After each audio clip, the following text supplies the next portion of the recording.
your working relationship goes back to, I think, 1978, doesn't it? Yeah, I guess, yeah, probably. Maybe even slightly earlier. But yeah, we'll say that. That sounds, Sounds good, yeah. it reaches... Yes. Back in Deptford, I believe. Well, before that, we were actually at school together. And that's as much as I'll say about that. Do you want to turn the sound down a bit? There's a bit of a hum. Thanks. But we did start, I mean, we started working together around, 78, 79, certainly the late 70s.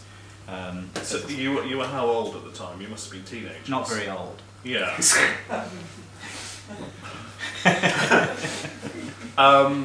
Old enough not to know better. Right. And around this time you also had some DIY punk industrialist music ambitions as well, didn't you? That was primarily what we were working on. That was our, what you refer to as creative relationship, rather euphemistically. We were making, and we worked under the name of Stormbugs, and released a number of cassettes and a couple of records, and around that time. Philip, you set up a record label to release a cassette label. Yeah, it was a label, well, make it sound EMI, but yes. Yes. Yeah, it was much more like Virgin. Well, you have a beard, Stephen, so that's clearly that's the Branson. Yes. And when did your filmmaking relationship start?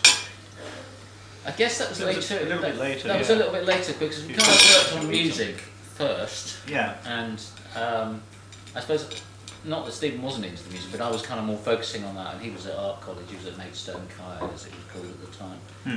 What were you doing? I'd been to Goldsmiths briefly, especially to study psychology, but mostly because they had electronic music studios there. And so I was kind of doing that, and then somewhere in the middle of the 80s, we kind of had this idea for doing some work, because we both companies, Medway Townsend, was this well-known local story about ghost sightings on Bluebell Hill. There's a steep hill that kind of swings down between two towns, and there's a long-established story about this hitchhiker who people are meant to pick up, and then as they go down the hill, and then they turn around and she's disappeared. And on this same stretch of road, there's kind of Neolithical burial chambers and various other bits and bobs. So that became the pretext for a sort of film, which wasn't really a ghost film, but a kind of a film about the area and different bits and bobs. So that was in a sense the beginning of that kind of moving image collaboration, wasn't it? Did you say? Yeah, I mean, by that point I'd already done quite a lot of work on film and video, because that's what my main area of interest at college, at art college. So I guess I was already kind of working as a what did you call it? Artist filmmaker, yes. For want of a better expression. Yeah, for want of a better expression. But I mean, this was the early 80s, and it was almost as tough then as it is now. I think possibly tougher in some ways. Curiously, we did actually get some funding out of South East Arts. Yeah. And even though it's got a small amount of money, it was actually possible to get. I think it got a couple of thousand. I think it was about £3,000, which I suppose 1980 that would be a bit like getting, I don't know. It wasn't a fortune because it all went on equipment, because you couldn't do stuff on your Mac obviously or whatever. You had to go. We had edit suite and the co-op and all that kind of stuff. Yeah. So yeah, all that. Do you want to explain what the co-op is? Filmmakers Co-op, it started in 1966. Came out of Better Books originally, some screenings, Arts, Drury Lane, Arts Lab, lots of kind of slightly hippie things, and kind of slightly based on the New York Filmmakers Co-op.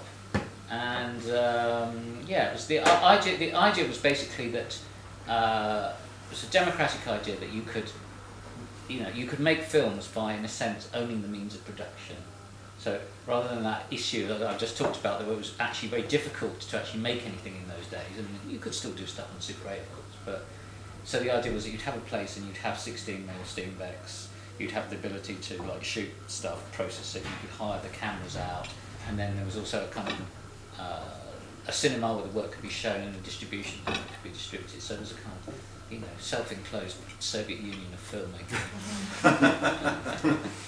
But by the time we had any kind of relationship with the place, it had been through quite a few years and quite a few changes. So I mean, you were talking earlier about, well, let's say structural materialism and structural film, but a lot of the people who were kind of instrumental in sort of disseminating that kind of work, and certainly theories around that sort of work, because a lot of filmmakers, although they might get lumped in as structural filmmakers into that whole kind of general category, would not necessarily consider themselves allied with some of the theorising that went around it. Stuart probably would, sound. He was there long before we were. You cheeky son. No, that was a compliment. Yeah. All right, I'll take it. You were one of the pioneers. Look, I'm supposed to be filming. It's shaking the camera. So, but it went through. I mean, it went through a lot of changes. I think certainly from the sort of mid-70s onwards, and there was another organisation called London Video Arts, which was kind of the video side. There was a time when film and video were hardly ever, you know, there was hardly ever any kind of crossover as you know, as media. They were very much separate and had kind of different sort of agendas, kind of political agendas, really, in terms of the kind of politics of the image and distribution, production, and so on and so forth. But this sort of started changing in the 80s. So the work that we did, by the time we made our first real sort of collaborative film, which was Green on the Horizon, which Philip has told you a little bit about the genesis of that, by the time we made that, there was still a kind of separation, but we'd been through what might be called the kind of the new romantic period, where people like Derek Jarman and John Mabry and Carothene Evans and so on were starting to work in a less kind of highly rarefied sort of theoretical way, or a structural sort of film practice. In fact, in many ways, they were working very much against that, and they were much more about kind of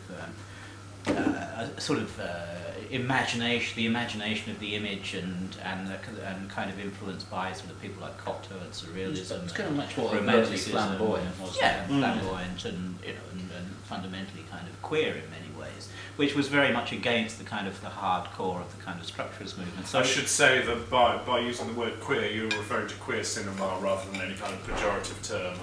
Just throw that in. I'd rather hope that was kind of obvious. Anyway, yeah. I mean, they would have Jarman, for example, would identify himself as a guest speaker arrested. A queer filmmaker. You've got to understand, it is also a generational thing. Not everyone will be aware of queer cinema. So. Yeah, sure. Yeah. Anyway, so where was I?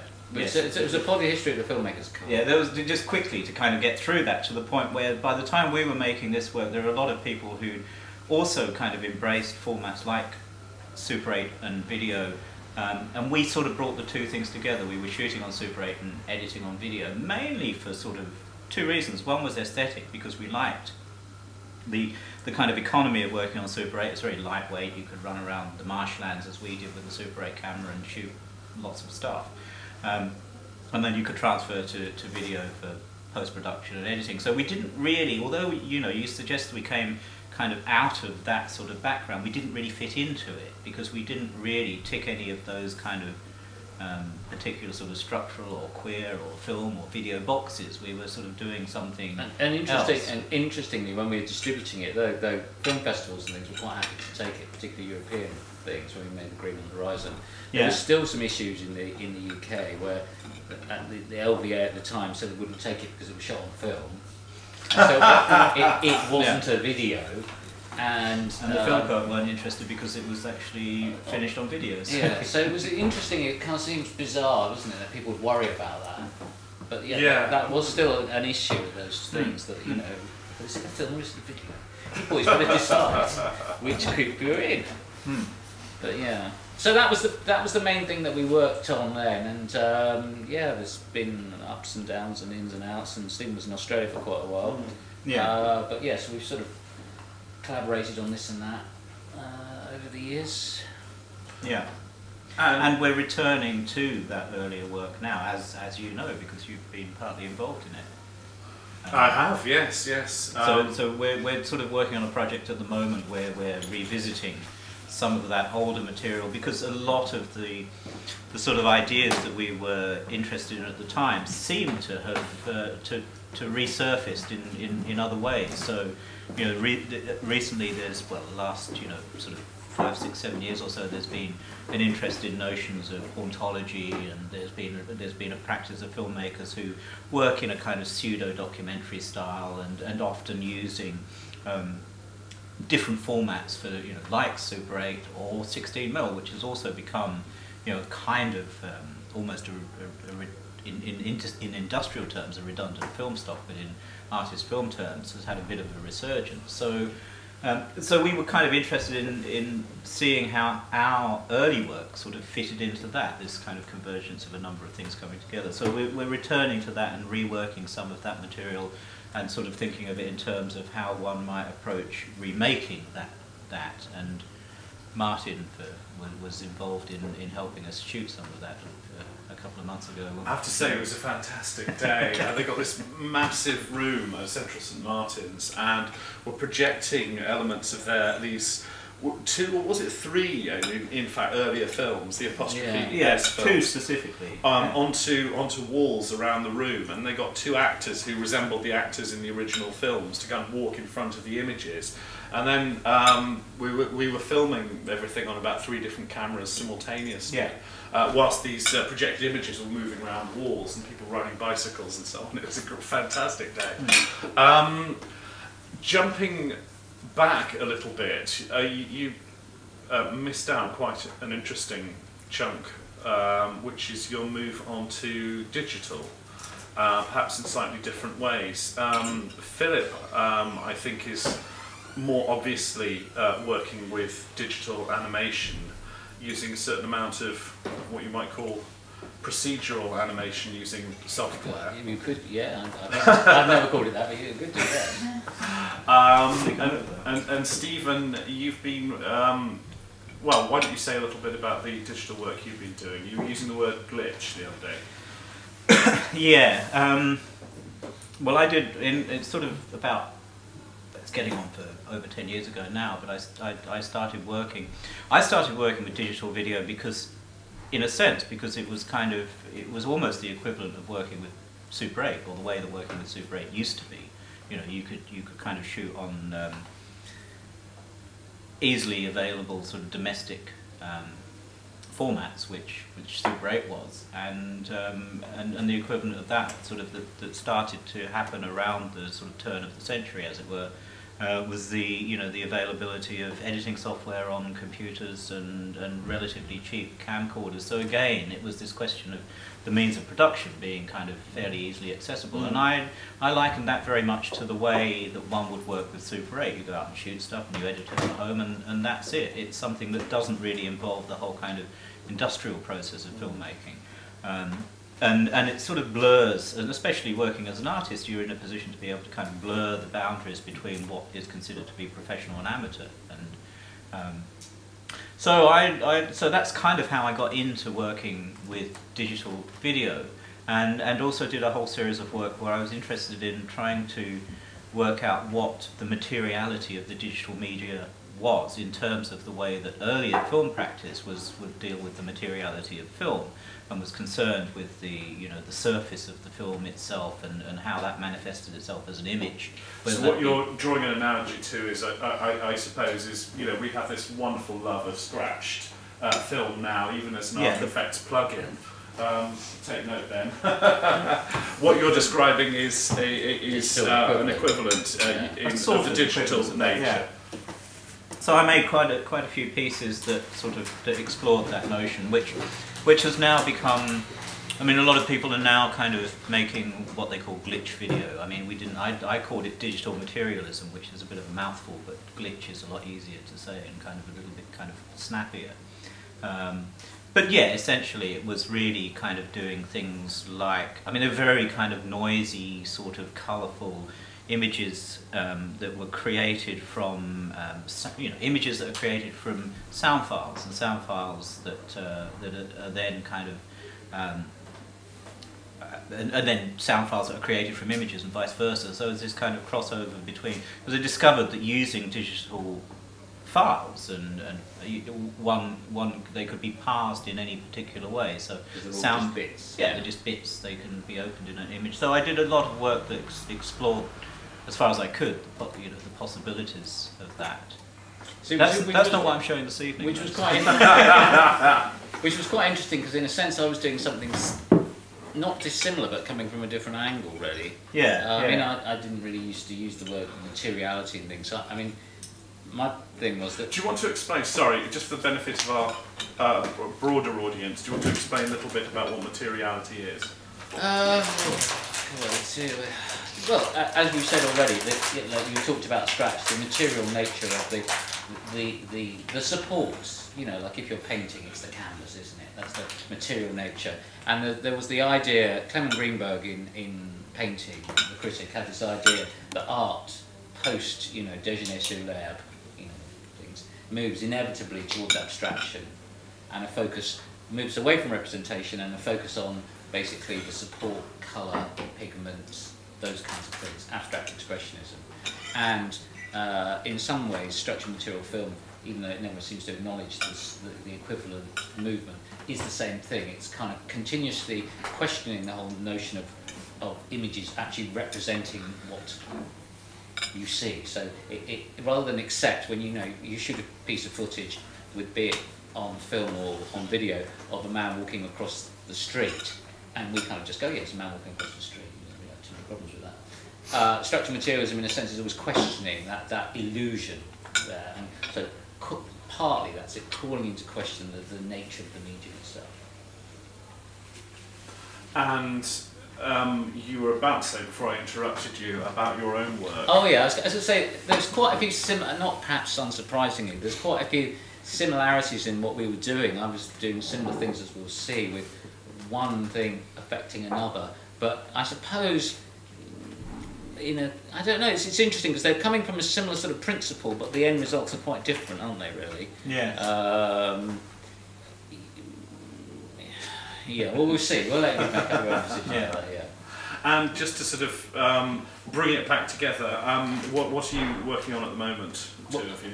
Well, we're working on the thing that, as you say, you helped us out with, film of the same name, with a sort of remake of the remake of the remake. We're doing a few music things. Yeah, Can you say a little bit about that, the return of the return of Stormbugs. Yes, Stormbugs in the 21st century. Yeah, well, we played a couple of gigs last year, and which you didn't tell me about. Actually, no, you probably did.